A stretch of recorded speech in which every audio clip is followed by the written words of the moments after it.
Florence is 5-0 in those. This one given a ride into deep left field. Back at the track, Henderson looks up. This one's gone. Yet another two-run bomb for Trevor Crayport, the 4th home run of the year. Gives the Yalls a 2-1 lead. How about that for some 2-out runs? Yeah, well, that'll get Monte set lefty on lefty. Here it comes. Sticks the bat out, chopper up the middle with his speed. This could be close. It's going to get through. How about the bottom of the order today? Rodney Tenney, his 3rd hit with an RBI. Joe Lytle, 3 hits and an RBI. They combine 3 runs in the 7th. It's 8-5. 1 count to Chad Sedio with him on first. Pintor goes. This one off the end of the bat to left field. Long run. It's going to fall. Peltier going to grab it. Has trouble with it. Pintor rounds third. He's going to head home, and he's going to get there safely sliding in. Y'all take a 1-0 lead here. Bottom 1. RBI double. Chad Sedio.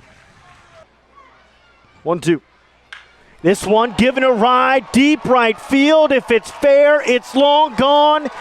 Bye-bye baseball. Axel Johnson. His first one as a Yall. It's 5-1. And trying to second guess and make these hitters second guess. We'll see. 1-2. This one going to get through. 1 run will score. Crane rounds third. Throw goes into third. It's a 3-run Yalls lead. Luis Pintor with some insurance. It's 9-6.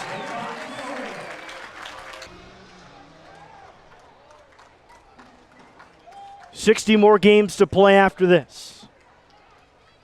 The 1-2. Swing and a miss, strike 3. Paint the W on the water tower. Yalls win.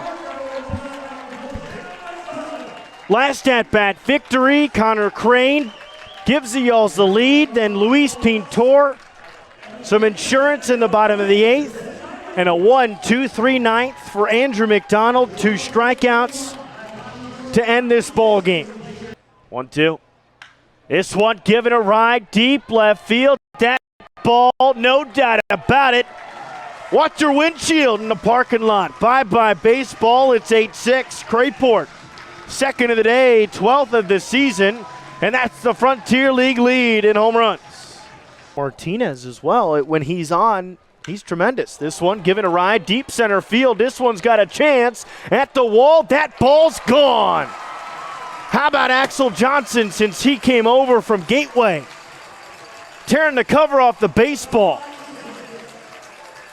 3-1. Well, Miles Gordon, the center fielder for the Evansville Otters, going to lead us off here today. He'll be followed by Andy DeJesus at shortstop, Elijah McNamee, the right fielder. Batting 4th, the first baseman will be Riley Crane. Dakota Phillips, the catcher, after that. Batting 6th, the designated hitter, John Schultz. Batting 7th, third baseman Christopher Pujols. John Henderson, the left fielder, will bat 8th, and Trent Nash, the second baseman, will bat 9th. Valentino out of the stretch. Right down the middle, strike 1, and we're underway at 6:33 local time, 76 degrees and cloudy. Little threat of rain as we get into this ball game, or closer to the 9 o'clock hour, but clear skies so far, and maybe if we get a quick ball game, the opposite of last night, we'll get this one in all nice and dry. I don't think anyone would be opposed to that, Alex. Next pitch up and away for ball. It's 1-1.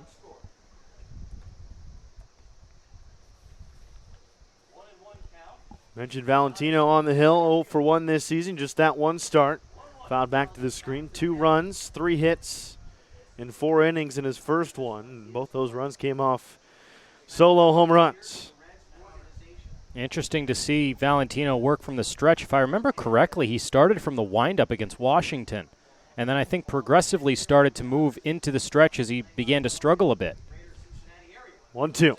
That misses high, 2-2. And it looked like, at the beginning of that start, he was missing high out of the windup, and that was the issue that he got burned on the 2 home runs with. You see a lot of guys doing this now, working from the stretch. Simplifies the mechanics, keeps everything in line. Obviously, you go to the windup, you have a lot more moving parts. 2-2. That one way high as well. We're full. Just not very conventional. You look back in the annals of baseball, and it's wind up when nobody's on, stretch when runners are on base. The only exception there being if you want to work from the windup with somebody at third base if you so choose. But for the most part, it's windup, guys on base, stretch with runners on. Full count pitch, up and away, ball 4, a leadoff walk to Miles Gordon. But yeah, that's exactly right. You know, back in the day, it used to be that high leg kick on the windup, bring the glove all the way up and behind your head. Now it's much more simplified. You mentioned the moving parts aspect of it, but Frank has eliminated all of that. Started off well, 1-2 count, lost him. Well, if there's one thing from talking to Chad Rhodes this season is there are a lot of thinkers in baseball, and you hurt yourself. You kill yourself in a lot of ways in the sense of, you know, what am I going to throw in this count? Just throw. Just throw. So if you can eliminate one thing, and for a lot of guys it's the moving parts in their windup, if you can eliminate one thing, you know, if you're going to overthink on the mound, what pitch to throw, try to strike somebody out, whatever it might be, you know, that's part might never go away. But if you can at least eliminate one thing that might slow you down, you might as well try it. And for some guys, it's the running game. Out of the stretch, maybe a little bit of a pitch out. Catcher Trevor Crayport comes out of his crouch to catch that one, 1-1. But sometimes, you know, even with a certain pitcher on the mound, Florence will call pickoff attempts so that way the pitcher doesn't even have to worry about that and doesn't think about that runner on first, focuses on that battle at the plate and gets the guy out. Still nobody out first inning. Runner goes, pitch is outside, throw down to second in time. The tag couldn't be applied. Throw was a little offline. It was a good one, but just too far to the right. Luis Pintor, the shortstop, couldn't make the tag. Stolen base for Miles Gordon, and a runner in scoring position for Andy DeJesus. And Crayport, the catcher, slipped. Fortunately for him, he got something on that throw. It was still a half-decent throw considering he slipped, but the back leg, the right leg for Crayport, just gave out at the end. He was kind of throwing sideways almost, and that's why I think the ball tailed towards the second base side of the bag. 2-1 count here. Valentino ready for it, and he brings it, and he's missing up and away to left-handers so far on quite a few pitches today, Anthony. Yeah, he's missing up and away, which is a sign he's not getting over the front leg for the most part. You know, you're missing up and away, your release points off, keeping the upper body, or I should say keeping the glove on the front side of the upper body open, not keeping it closed and tucked, not getting around the baseball. The reverse of that is you hold on to it too long and you yank it. That one fouled off, brings another count full. Shaking his hand, the glove hand is Trevor Crayport. We'll get the defensive alignment for the Florence Y'alls for you here in a second. But DeJesus at the plate, batting .327 this year with 6 RBIs. Still yet to hit a home run.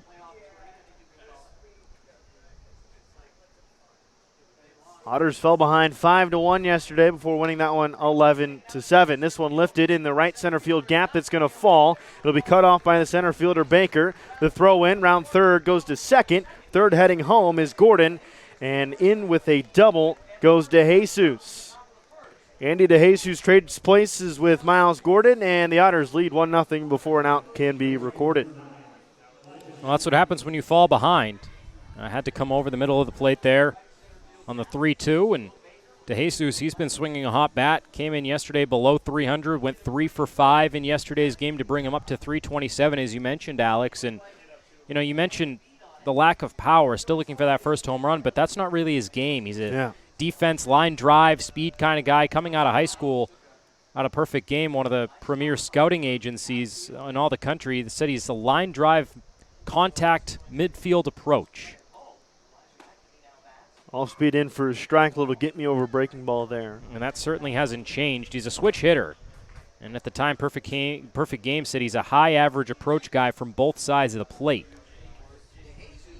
That's kind of, you know, that's what the stereotypical shortstop used to be. Not going to try to hit the ball over the wall necessarily. As that one's tapped to third, Bryant looks the runner back, throws over to first in time for the first down. But finishing that thought before we get the defensive alignment, you know, these days you got, you know, guys like Fernando Tatis Jr. and maybe even Javier Baez thrown into that conversation, or trying to do damage with every single swing. One of the first shortstops I can remember being that guy is J.J. Hardy for the Baltimore Orioles. He was always, you know, a decent hitter, 260, 270, but he would crank 25, 30 home runs a year. He was one of the first shortstops that I remember that was more of a power type guy. First pitch is outside. Defense from left to right in the outfield. Rodney Tenney in left field. Baker center. Sedio in right. Third to first on the infield. Already saw Bryant make a play. Luis Pintor at short. Harrison DeNicola, the second baseman. And Jordan Brower at first. Trevor Crayport, the catcher, with Valentino on the hill. That one's on the outside corner for a strike. 1-1 with one out, runner on, and one run in.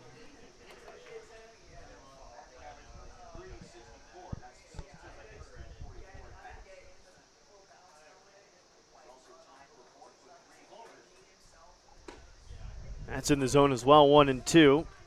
Got ahead 1-2 on Miles Gordon to lead off this game, but fell behind and walked him on 3 consecutive pitches.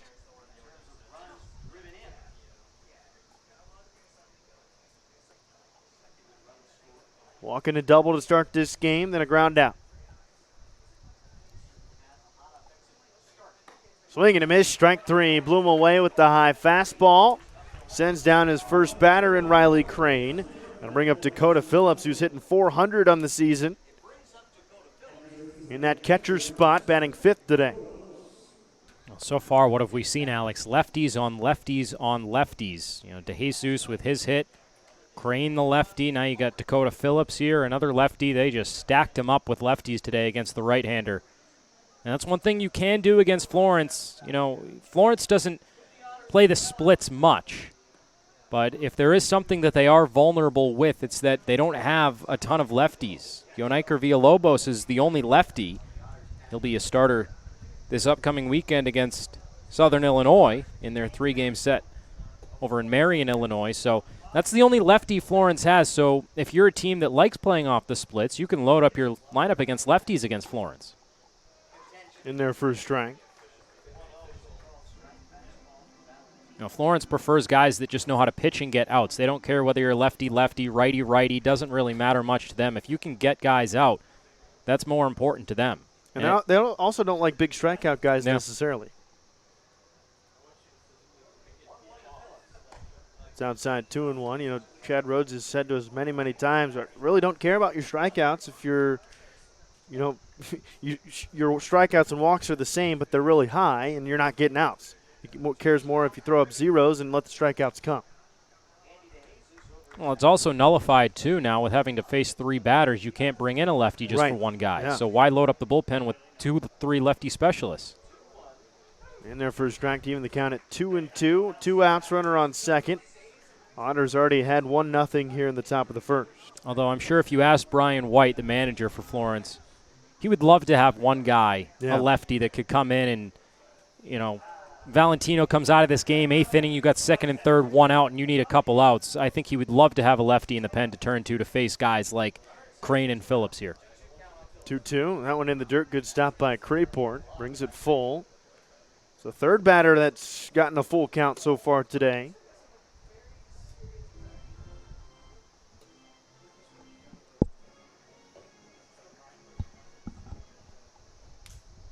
Or even that situation, maybe bases loaded, 2 outs, 1 lefty, you got to get him out. The old term, the loogie, left-handed 1-out guy. 3-2. Swing and a miss, strike 3. Back-to-back strikeouts to end the first inning, but a walk and a double combined for a run for the Otters. We had at the bottom of the first inning. Y'all's come to the plate for the first time today. They trail by a run, 1-0 on the Florence Y'all's Broadcasting Network.